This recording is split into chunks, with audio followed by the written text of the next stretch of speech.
Thoát ra mỗi sầu đêm nay, cho em gối đầu lên tay. Không cần thuê người tư vấn, yên tâm mình sẽ từ phối màu thêm hay.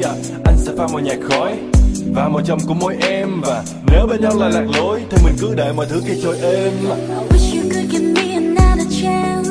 Have you ever thought of us as a future plan? Inside my heart I know I won't give up until I can have your love. I know it's worth this, baby. I know it makes me happy. It's you, no one could kiss me like the way you do, the way you talk to me. Yeah, I don't need no drugs, only your loves make me feel that high. Sonny, that's why I love you. Only you can make me feel in love again. Picture me in a battle, finding you again. I can feel the sunshine in me one more time. Whenever I see your green eyes, that's why I love you, Sonny. Here's my heart to take it, and everywhere you go, destiny will bring me back to you for sure. I know you got everything I want. If you still love me, give me a chance.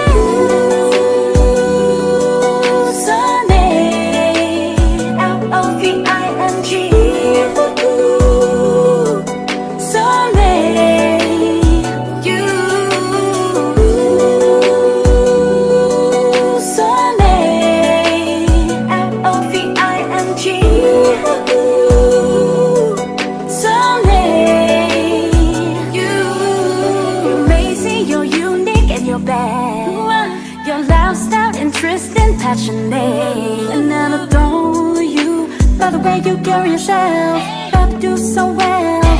And I like that. I wanna show you my real world. No acting up, no playing games, no wall.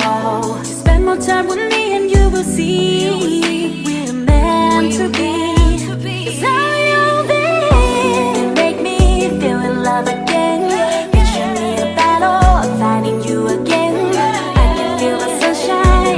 One more time, whenever I see your green eyes, that's why I love you, Sonny. It's my heart to take it, and everywhere you go, destiny will bring me back to you for sure. I know you got everything I want. If you still love me, give me a chance. Sonny, L-O-V-I-N-G.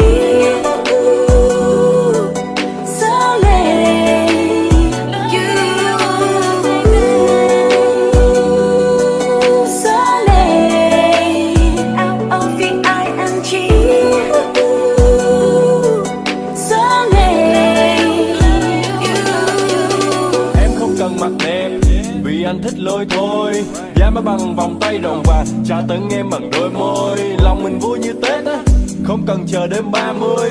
Thả mình vào trong biển lớn, không cần buồn mà rác hơi. Vì mình có quá nhiều ngày cô đơn nên ngày bên em dường như là không đủ. Mình sẽ phải cần thêm nhiều cà phê hơn, vì đêm nay chúng ta sẽ không ngủ. Anh sẽ vặn ngược lại kim của đồng hồ để nó luôn chỉ vào thời khắc nửa đêm. Ta sẽ có một ngày dường như là thế kỷ, như vậy mới đủ để cho anh hiểu em. Nói lời chân thật với nhau, đừng bắt tâm tư phải sàng và lọc. Em cần mấy túi ba gang vì lúc bên nhau là vàng là ngọc. Có hàng tá lắm thợ ngoài kia nhưng sẽ không có một đèn thứ hai. Viết cho em những điều kỳ lạ em sẽ nhận ra chỉ đen chứ ai. Bởi vì anh không thích đồ ngọt nên hãy yêu nhau theo cách mặn mà. Cứ yên tâm nhạc tình đang viết luôn đặc quánh và rất đậm đà. Chắc chiều như trong một sớm trên lá động và trong ngần xương. Yêu em như cách anh viết nhạc luôn cần mẫn mà không cần lương. Yeah.